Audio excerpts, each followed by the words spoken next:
But yeah, like if someone guesses the password of your password manager, yeah, they can access all your passwords, and that is why like 2FA is important, and that is why something we didn't mention yet, like security. It's not just about like it's not like just one solution. It's very important.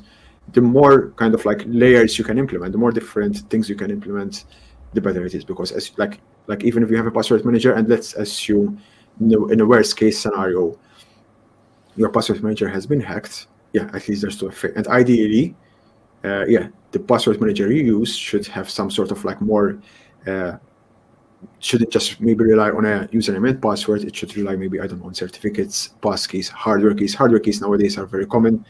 They're very cheap. It's just like a simple USB stick, and you just enter the username, connect the USB stick, and it authenticates basically. But yeah, like so in that case, for example, in the case of USB, of a hardware key, yeah, for someone to hack your account, they need access to the hardware. So they need to guess your username and password, and they need a copy or your actual key, which yeah, physical access. So it's highly unlikely, yeah, that they can, unless they have physical access to your hardware.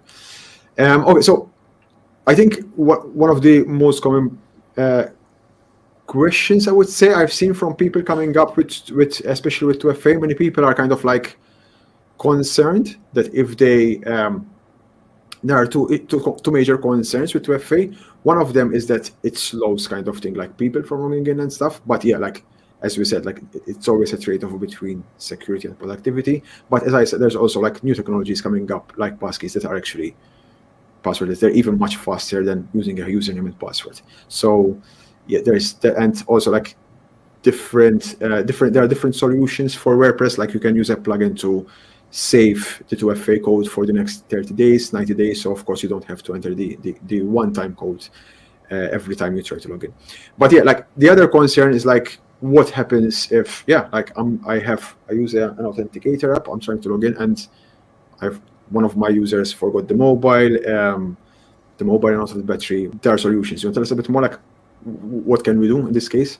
So the solution is secondary 2FA.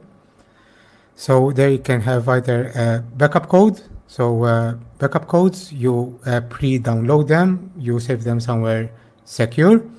And if you forget your phone, the battery dies or whatever might happen, then you can use a backup code to access your account.